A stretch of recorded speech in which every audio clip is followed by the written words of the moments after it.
नमस्कार. रुजुता जगतापजी, आपलं MCCI members लॉन्चमध्ये खूप स्वागत आहे. तसं रुजुता जगताप ह्या MCCIच्या बोर्डवरती मेंबर आहेत, त्यामुळे त्यांना MCCIची नवीन ओळख करून द्यायची काही गरज नाहीये, कारण ते MCCIच्या मेंबर सुद्धा आहेत बऱ्याच वर्षापासून. त्यामुळे मी सरळ मुलाखतीकडे वळतो. आपली सध्याची कंपनी आहे, ती कंपनी नेमकं काय प्रोड्यूस करते आणि ती कंपनी कधी सुरुवात झाली? प्रथम धन्यवाद प्रशांत या अपॉर्च्युनिटीबद्दल. आमची कंपनी माझ्या वडिलांनी सुरू केली, प्रकाश सर्जीराव जगताप, 1969मध्ये. आम्ही engine vehicle transmission test equipments बनवतो, इलेक्ट्रिक व्हेकलसाठी टेस्ट इक्विपमेंट्स बनवतो. हॉर्स पॉवर टेस्टिंग करायला लागतं इंजिन्स, व्हेकल्स, ट्रान्समिशनचं. आणि आता इलेक्ट्रिक व्हेकल्स आपण बघतोय, ते भरपूर त्याच्यावरती गव्हर्नमेंटनी फोकस केलं, इम्पेटस दिलं आहे. त्याचे आपण इक्विपमेंट्स, टेस्ट इक्विपमेंट्स तयार करतो आणि 6.7 मेगावॉटपर्यंत जातो. पूर्ण टर्नकी प्रोजेक्ट्स करतो. आणि ह्याच्यामध्ये आपण ऑफकोर्स त्या काळामध्ये 69मध्ये हे प्रोडक्ट्स जर्मनी आणि UK मधनं इम्पोर्ट होत होते. भारतामध्ये कोणीही मॅन्युफॅक्चर करत नव्हतं. त्याच्यामुळे माझ्या वडिलांनी हे इम्पोर्ट सबस्टिट्यूशन अपॉर्च्युनिटी म्हणून आयडेंटिफाय केली. इनफॅक्ट त्यांनी मेकॅनिकल इंजिनिअरिंग COEP मधनं करून 100% स्कॉलरशिप होती त्यांची US मध्ये मास्टर्स करायची, पण ते त्यांनी गिव्हअप केली. कारण भारताला हे इम्पोर्ट सबस्टिट्यूशनची गरज होती त्या काळामध्ये.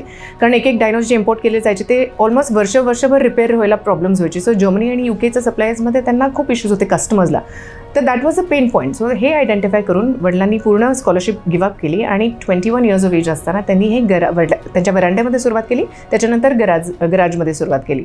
हा त्यांचा प्रवास. आता we are 55 years in the business आणि वडील अजूनही ॲक्टिव्ह आहेत बिझनेसमध्ये. आम्ही सेकंड जनरेशनमध्ये 3 सिबलिंग्स आहोत. आमचा हा प्रवास आहे आणि मोर दॅन 6500 इन्स्टॉलेशन्स आहेत भारतामध्ये गेल्या 55 इयर्समध्ये. मोर दॅन 1000 कस्टमर्स आहेत आणि मोर दॅन 700 डायनोज आपण एक्सपोर्ट केले आहेत ह्या कालावधीमध्ये. खूप छान. तर ही जी कंपनी आहे सध्या साधारणतः काय टर्नओव्हर आहे? रेंज जरी कळली तरी चालतं, एक्झॅक्ट कळण्याची आवश्यकता नाहीये. साधारण अबाउट यू कॅन से 30 ते 50 कोटीच्या दरम्यान रेंजमध्ये आहे. 30 ते 50 कोटीच्या दरम्यान कंपनी आहे. साधारणतः किती लोक काम करतात?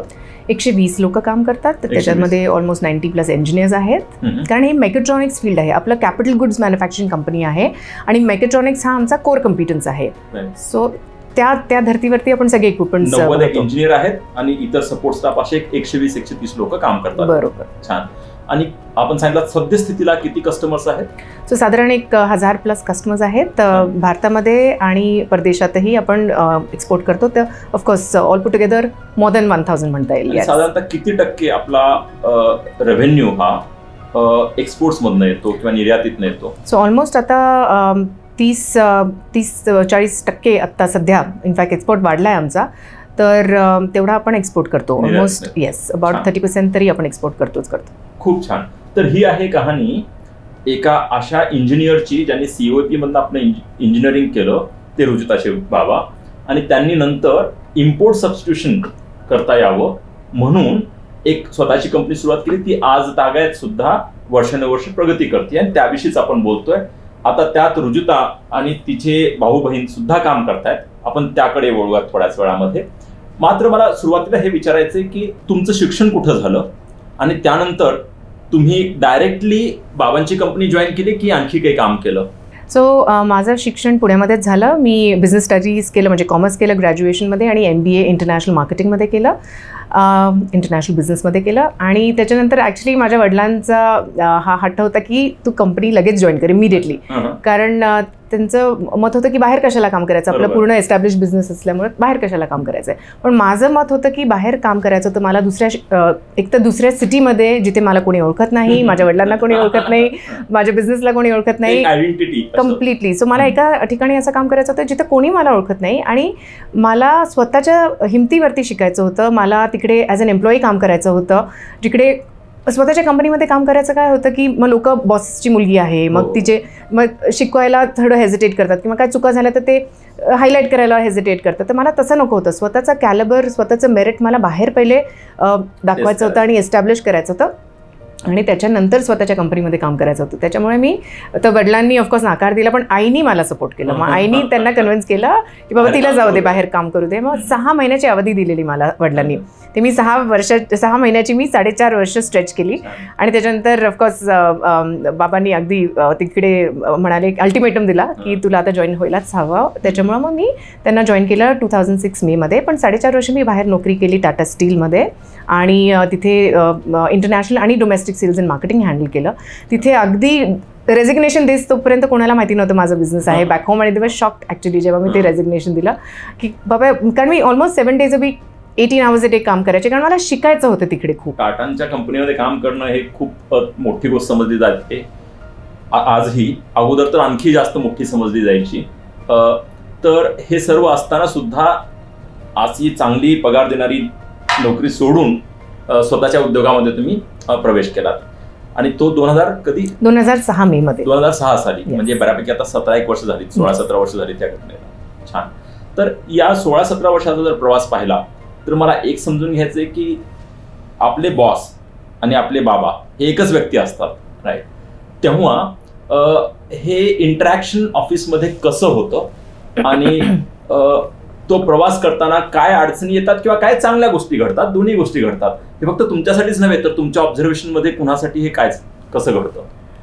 सो हा खूपच महत्त्वाचा मुद्दा मांडलास प्रशांत. बिकॉज कसं आहे की वडील माझे खूप प्रोफेशनल आहेत आणि त्यांचं जी शिस्त आहे ती जशी घरी त्याच्याहून जास्ती फॅक्टरीमध्ये आहे. दोन्हीकडे ॲक्च्युली.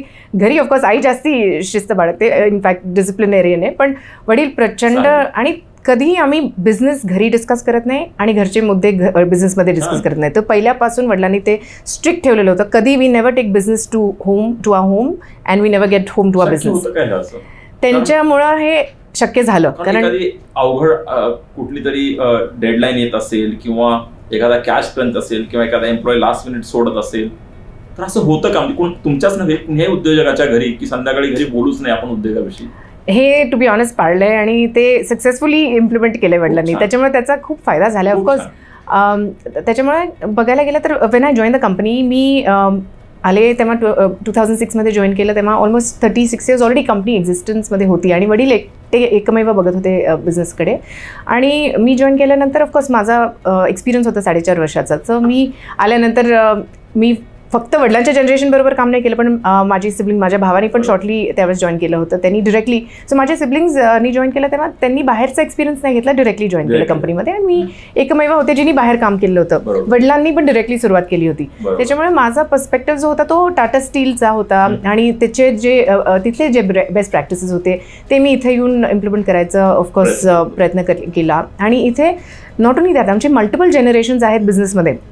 बेबी बूमर्स आहेत, मिलेनियल्स आहेत, जेन झी आहे, जेन एक्स आहे. Within the board level it is me, माझे भाऊ बहिणी आहेत आणि माझे वडील आहेत. सो असे मल्टिपल जनरेशन्स बरोबर काम करायला लागलं. आणि ऑफकोर्स माझे वडील अजूनही completely founder, chairman, managing director आहेत. आणि त्यांच्यामुळे मग आम्हाला जे काही मांडायचं असतं आयडियाज किंवा स्ट्रॅटेजीज किंवा त्यांच्याबरोबर जे काही डिस्कशन्स करायचे असतात त्याला आम्हाला पूर्णपणे ॲज दी अदर्स आम्हाला पूर्णपणे ते रिपोर्ट्स देऊन त्यांना कन्व्हिन्स करायला लागतं. It could be business plan, it could be all of this. So absolutely a thorough professional. त्यांनी इनफॅक्ट आमच्याबरोबर ते जास्ती स्ट्रिक्ट आहेत आमच्या एम्प्लॉईजपेक्षा. सो जरी मी जरा चुकून उशिरा आले तर I will get a sounding and not the employee. So त्याच्यामुळे that is a good thing I would say, की त्यांनी कधीही आम्हाला प्रेफरन्शियल ट्रीटमेंट दिली नाही की आम्ही त्यांची मुलं आहोत म्हणून. प्रचंड शिस्त. म्हणजे बाबांची लाडकी मुलगी म्हणून घरी ठीक आहे, मात्र ऑफिसमध्ये आल्यानंतर फक्त एक तुम्ही सहकारी आहात आणि तुम्हाला तेच नियम लागू आहेत जे सर्व सहकार्यांना लागू आहेत. आम्हाला जास्ती स्ट्रिक्ट नियम. आता हे तुमचं मत आहे म्हणा, पण सर्व तेच नियम तर नक्कीच लागू असणार आहेत. छान. तर हे करत असताना हे झालं बाबांविषयी किंवा चेअरमन, मॅनेजिंग डायरेक्टर विषयी. जेव्हा सिबलिंग्स सुद्धा असतात, जेव्हा भाऊ बहीण सुद्धा असतात, सोबतच आपण काम करतो. ज्या भावा बहिणींसोबत आपण लहानपणी कधी भांडलं आहे, कधी रुसलेलं आहे, कधी फुगवे केलेले आहेत, हे सगळं केलेलं आहे. त्यासोबत जाऊन कुठेतरी ऑफिसमध्ये बसून अशी चर्चा करणं जे की प्रोफेशनल कलिग्स करतात किंवा ऑफिसमधले सहकारी करतात, अशी चर्चा जी करतो आपण, हे कसं होतं म्हणजे मला कळत नाही. म्हणजे मला समजत नाही. मी माझ्या जर बहिणीसोबत किंवा भावासोबत बसलो तर 5 मिनिटात भांडणं चालू होईल, मी त्या गॅरंटी आत्ताच देतो तुम्हाला. तर असं कसं करू शकता तुम्ही किंवा किती चांगली गोष्ट आहे करू शकता, ते कसं शक्य होतं? सो आय थिंक ते शक्य झालं कारण आम्ही ऑफकोर्स आम्ही सगळ्यांचे थॉट प्रोसेसेस वेगळे आहेत, कारण I come from an experience background, म्हणजे मी काम केलं आहे 4.5 वर्ष. ते एक भाऊ इंजिनिअरिंग बॅकग्राऊंडमधून येतो, बहीण दुसऱ्या बॅकग्राऊंडवरून येते. सो आम्ही ऑफकोर्स शेवटी आमचे सगळ्यांचे आयडियाज वेगळे असतील, आम्ही डिस्कस करतो, कन्सेन्ससला येतो आणि इव्हेंच्युअली मग एका डिसिजनला अराईव्ह होतो, जे ऑफकोर्स अप्रूव्ह होतं आमच्या वडिलांकडनं.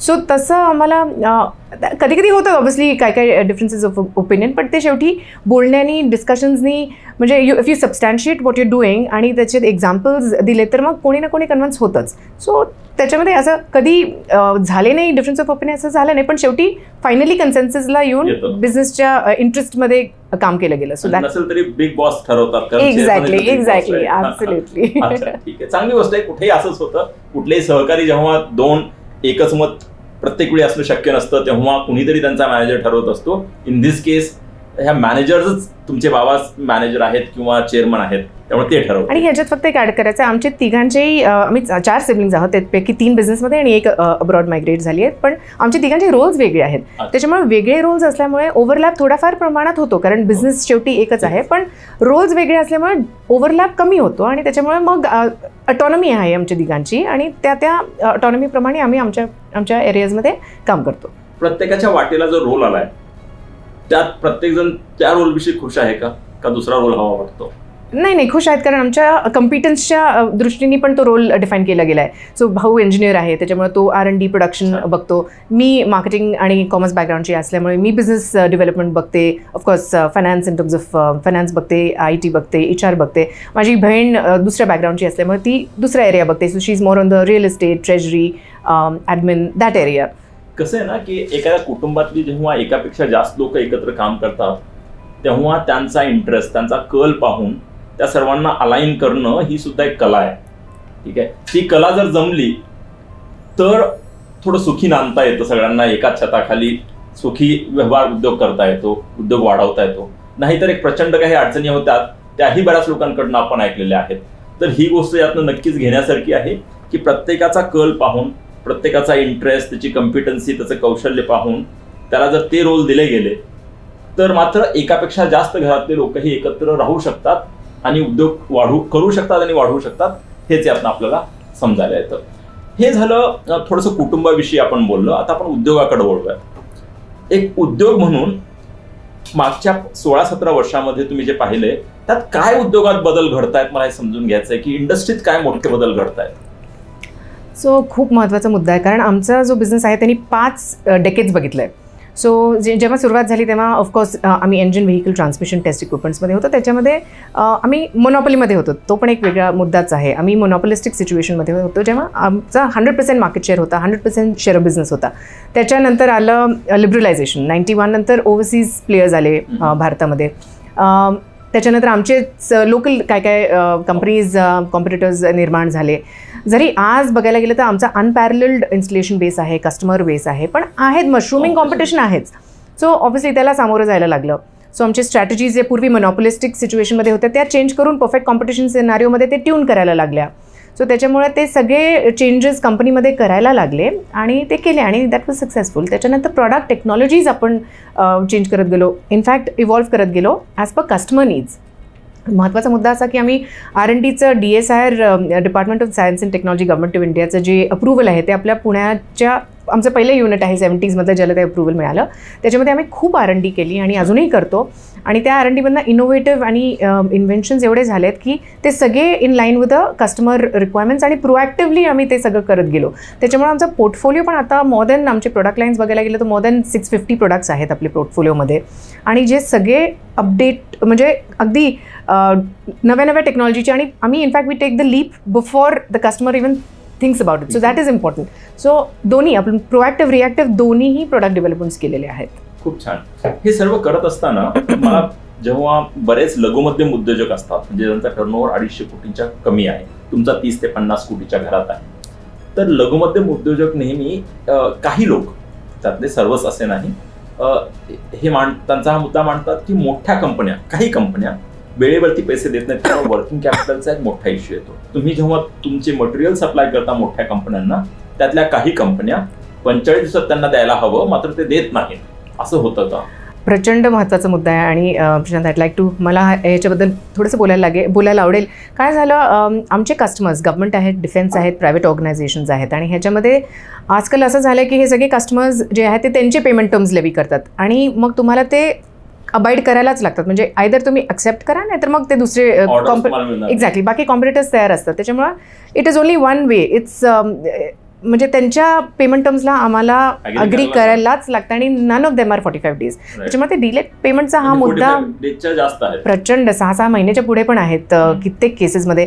टचिंग अ इयर ऑल्सो आहेत. असे पेमेंट टर्म्स पण डिफाईन केले गेलेत. पण कस्टमर्सच्या बरोबर काम करण्यासाठी आम्ही हे सगळं अग्री केलं, एक्सेप्ट केलं. पण हे कुठेतरी चेंज व्हावा असं खूप आपण ऑफकोर्स चेंबरतर्फे पण खूप आपण काम करतोय त्याच्यावरती. आणि 45 daysमध्ये MSMEsला मिळायला पाहिजे. इव्हेंच्युअली जेव्हा हे होईल तेव्हा सगळ्याच MSMEsला खूप रिलीफ मिळेल. आत्ता सध्या हा प्रचंड प्रमाणात पेन पॉईंट आहे आमच्या इंडस्ट्रीजमध्ये, जेव्हा स्पेशली कॅपिटल गुड्स कंपनी आहे आमची त्याच्यामध्ये. सो हा मुद्दा एक मला खूप महत्त्वाचा वाटतो. कसं आहे की मोठ्या बऱ्याच कंपन्या ह्या वेळेवरती पेमेंट करतातच, ते खूप चांगलं आहे. मात्र काही कंपन्या वेळेवरती पेमेंट करत नाहीत. त्यामुळे होतं काय की छोट्या कंपन्यांना वर्किंग कॅपिटल म्हणजे लोन घ्यायला लागतं, शॉर्ट टर्म लोन घ्यायला लागतं आणि त्यांच्यावरती ते बर्डन येतं. म्हणजे थोडक्यात काय व्हायला लागलंय, मोठ्या कंपन्या हे छोट्या कंपन्यांचं वर्किंग कॅपिटल वापरतायत, कारण त्यांनी नाही तर मोठ्या कंपन्यांना घ्यायला लागेल. तर हे योग्य नाही. त्यामुळं 6 कोटीपेक्षा जास्त जे लघुमध्यम उद्योजक आहेत, जे 50% एक्सपोर्टमध्ये योगदान देत आहेत किंवा 30% GDP मध्ये योगदान देत आहेत किंवा 16 कोटीपेक्षा जास्त रोजगार देत आहेत, या सर्वांना बळ जर द्यायचं असेल तर डिलेड पेमेंटच्या विषयावरती लक्ष द्यायला लागेल. आणि त्याविषयी चेंबर सुद्धा आपली भूमिका वारंवार हे MSME मंत्रालय किंवा फिनान्स मंत्रालयाकडे मांडतच आहे आणि त्यावरती आपण पाठपुरावा करतच राहू. परत आपल्या उद्योगाकडे वळूयात आपण. उद्योग वाढवते वेळी काय सहसा चॅलेंजेस मोठे आता वाटतायत पुढल्या काही दिवसांमध्ये आणि काय मोठी अपॉर्च्युनिटी किंवा संधी वाटतेय पुढल्या 2-1 वर्षामध्ये? टर्नओव्हर किती टक्क्यानं वाढेल असं तुमचं भाकीत आहे किंवा प्लॅनिंग आहे आणि ते करताना काय अडचणी येऊ शकतील असं तुम्हाला वाटतंय? सो आत्ता ऑपॉर्च्युनिटीज भरपूर आहेत. आपण इलेक्ट्रिक व्हेकल टेस्ट सिस्टम्समध्ये भरपूर कामं करतोय आणि ऑफकोर्स बाकी टेक्नॉलॉजीज ज्या आमच्या क्षेत्रामधल्या आहेत, ज्याच्यावरती खूप कामं चालू आहे, पोटेन्शियल भरपूर आहे, मार्केट खूप आहे, असं आपण बघतोच आहे. गव्हर्नमेंट खूप फोकस करतो आहे इलेक्ट्रिक व्हेकलच्या एरियामध्ये. सो तिथे आम्हाला ऑफकोर्स पोटेन्शियल खूप आहे, पण ते हार्नेस करण्यासाठी मॅनपॉवर, आय थिंक हा महत्त्वाचा मुद्दा आहे. मॅनपॉवर इन्क्रीज करायची रिक्वायरमेंट आहे आणि ते MSMEsला या क्षेत्रातली, तुम्हाला तर माहिती आहे मेकॅट्रॉनिक्स हा क्षेत्रच इंजिनिअरिंगमध्ये खूप नंतर आला. पहिले टिपिकल इलेक्ट्रॉनिक असं एक्झॅक्टली हे मेकॅट्रॉनिक्स आत्ता इंजिनिअरिंग कॉलेजेसमध्ये शिकवलं जातं. तर आम्हाला मेकॅट्रॉनिक्सच्या लोकांची गरज असते. सो ते मिळणं खूप अवघड जातं कधी कधी, कारण मोठ्या मोठ्या कंपनीजला मोस्टली हे सगळे स्टुडंट्स जॉईन करतात.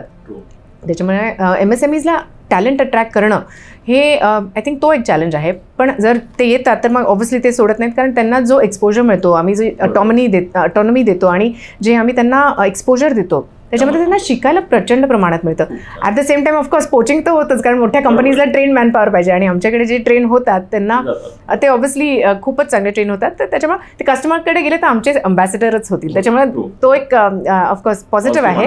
सो कॉम्पिटिटरकडे कमी जातात, that is a good thing. पण आय थिंक हा एक चॅलेंज आहे मॅनपॉवर मिळणं MSMEsला आणि ते खूप काळ टिकवणं, ते थोडंसं आय थिंक चॅलेंज आहे. आणि त्याच्या व्यतिरिक्त आपण टेक्नॉलॉजीज ऑफकोर्स डेव्हलप करतच आलो आहोत आणि पुढे पुढे आपण नव्या टेक्नॉलॉजीज डेव्हलप करतोय which is in line with the customer requirements. So त्या एरियामध्ये मला वाटतं चॅलेंजपैकी एक ऑफकोर्स डिले पेमेंट आपण बोललो, MSMEsमध्ये अट्रॅक्टिंग टॅलेंट हे दुसरं चॅलेंज आहे. आय थिंक हे महत्त्वाचं. आणि अपॉर्च्युनिटी जर पाहिला तर पुढल्या 2-1 वर्षामध्ये कशी प्रगती दिसते उद्योगाची? प्रगती ॲटलिस्ट इनफॅक्ट मिनिमम 50% तर ग्रोथ व्हायला पुढच्या वर्षी हरकत नाही, बिकॉज तेवढं आहे. आणि आम्हाला मॅनपॉवर म्हणून मॅनपॉवर मिळाली ना, मग मी second shift operation, third shift, आता एक शिफ्ट चालू आहे ओव्हरटाईमवरती, पण आम्ही सेकंड थर्ड शिफ्ट चालू करू शकतो. ते केल्यानंतर आम्ही मॅनपॉवर अजून इन्क्रीज केली तर हे सगळी ऑपॉर्च्युनिटीज हार्नेस करू शकतो. आणि त्याच्यामध्ये ऑफकोर्स मशिनरी वगैरे आहे, फक्त we need manpower to increase the number of shifts. तर त्याच्यामुळे तेवढं जर आपल्याला मिळू शकेल तर मग आपण ही अपॉर्च्युनिटीज हार्नेस करू शकू. खूप छान. पण असं उद्योगातलं वातावरण जर पाहिलं आजूबाजूचं, जेव्हा तुम्ही इतर उद्योगांशी चर्चा करता तेव्हा पॉझिटिव्ह वाटते, म्हणजे ग्रोथ ओरिएंटेड असं ॲटमॉस्फिअर आहे असं वाटते पुढल्या काही महिन्यांसाठी किंवा पुढल्या 1-2 वर्षांसाठी? डेफिनेटली, कारण आता गव्हर्नमेंटचं तुम्ही स्कीम्स बघता आहात. इव्हन डिफेन्समध्ये अपॉर्च्युनिटीज जे आहेत ते मेक इन इंडियावरती भर देतात. मेक इन इंडियावरती भर दिला तर MSMEsला पण तो ॲडव्हान्टेज मिळतो, ऑफकोर्स लार्ज ऑर्गनायझेशन्सला सुद्धा, कारण आम्ही सगळे सगळं इंडिजिनियस मॅन्युफॅक्चरिंग करतो इथे, त्याच्यामुळे ते मॅक्सिमम इंडिजिनियस केल्यामुळं इनफॅक्ट त्या कंपनीजला जास्ती अपॉर्च्युनिटीज येणार आहेत ह्या काळामध्ये आणि पुढच्या काळामध्ये सुद्धा. त्याच्यामुळे हे गव्हर्नमेंटचे जे येत आहेत स्कीम्स आणि त्याच्यामध्ये focus on make in India व मेड इन इंडिया ह्याच्यामध्ये जो फोकस आहे त्याच्यामध्ये आमच्यासारख्या कंपनीज आणि इतर कंपनीज ज्या पूर्णपणे भारतात बनवतात त्यांना खूप पोटेन्शियल आहे. खूप छान. मला शेवटचे 1-2 प्रश्न विचारायचे आहेत. एक असं की मी सुरुवात या प्रश्नाने केली नाही, मात्र कारण मला एक उद्योजका म्हणून हा सर्व प्रवास समजून घ्यायचा होता.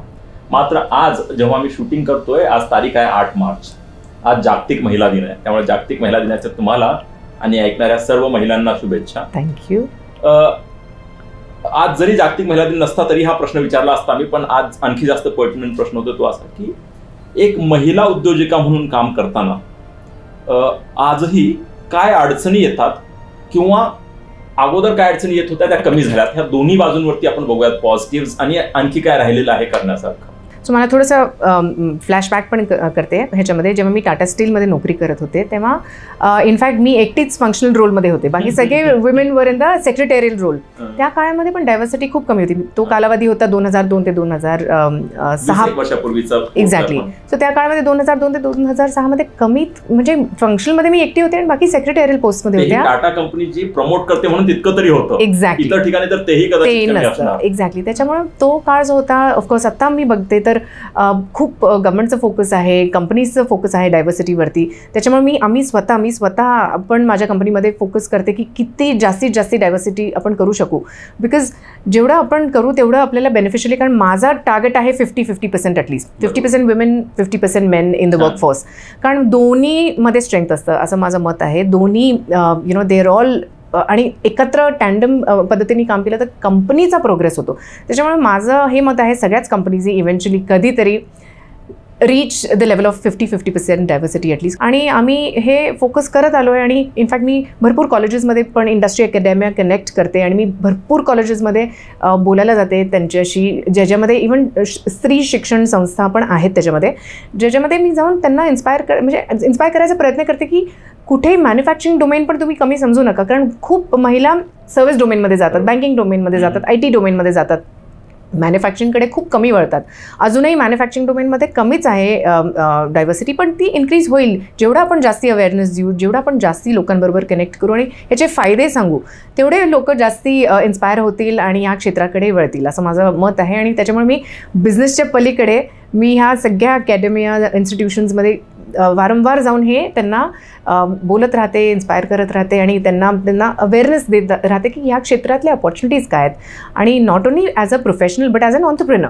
सो त्यांना दोन्ही एरियाजमध्ये काय काय अपॉर्च्युनिटीज आहे हे बोलत राहते. म्हणजे छान. तर तुम्ही हे तर प्रत्येक जिथं शक्य आहे त्या प्रत्येक ठिकाणी तुम्ही जाऊन सांगता किंवा यावरती प्रबोधन करता.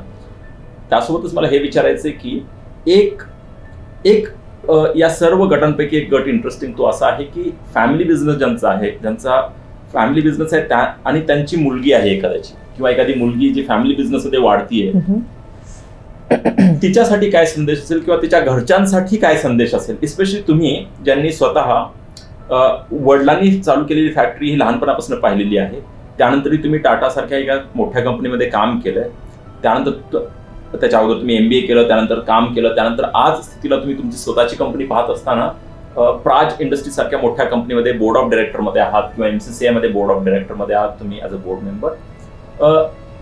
हे सर्व बॅकग्राऊंडला ठेवून जर तुम्ही जेव्हा इतर त्या मुलीशी बोलताय जी एका फॅमिली बिझनेसच्या एन्व्हायरमेंटमध्ये वाढतीये, तर तिच्यासाठी किंवा तिच्या पालकांसाठी काय संदेश असेल?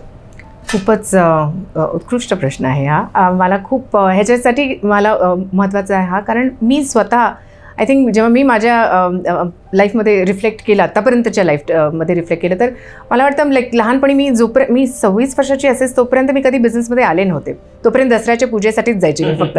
त्याच्यामुळे मला वाटतं खूप महत्त्वाचं आहे की तुम्ही स्कूल लेवलपासूनच समर हॉलिडेजमध्ये जर तुमचा फॅमिली बिझनेस आहे तर त्या मुलीनं मला मुलं दोघांना हा संदेश आहे की तुम्ही जेव्हा स्कूलमध्ये असता तेव्हाच तुम्ही तुमच्या सुट्ट्यांमध्ये तुम्ही तुमच्या फॅक्टरीजमध्ये जायला पाहिजे, तिकडे समजायला पाहिजे काय काय तुमची फॅक्टरी करते.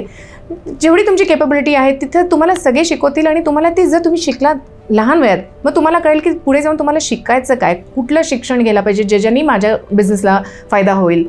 सो ह्या गोष्टीला फॉर एक्झाम्पल जर मी पूर्वी गेले असते तर मी इंजिनिअरिंग केलं असतं. जर मी शाळेच्या लेवलला जर गेले असते फॅक्टरीमध्ये तर मी डेफिनेटली इंजिनिअरिंग केलं असतं. ऑफकोर्स कॉमर्स केल्याने इनफॅक्ट मी कॉम्प्लिमेंट आहेच फायदा, कारण मी आणि माझा भाऊ इंजिनियर आहे, मी कॉमर्स आणि मार्केटिंग आहे, आम्ही कॉम्प्लिमेंटरी आहोत. त्याच्यामुळे पण काय आहे की जर सपोज जर जुनी एकच मूल आहे आणि इंजिनिअरिंग बॅकग्राऊंडचं कंपनी असेल तर ऑफकोर्स तुम्ही शाळेच्या पासूनच जर तुम्ही इंडक्ट झाला तेव्हा मग तुमचं पुढचं करिअर प्लॅनिंग आणि त्या दृष्टीने त्याचा फायदा होतो. आणि डेफिनेटली लवकर कंपनीमध्ये एंट्री घेतली तर त्याचा भरपूर फायदा होतो तुम्हाला आणि बिझनेसला सुद्धा. त्याच्यामुळे मी म्हणेन स्कूल लेवलपासूनच ग्रूमिंग असलं पाहिजे आणि मग करेक्ट शिक्षण घेतलं पाहिजे जे तुमच्या बिझनेसला उपयोगी असेल आणि त्याचा भरपूर फायदा होतो. आणि स्ट्रिक्टली प्रोफेशनल राहावं असं माझं खूप ठामपणे मत आहे.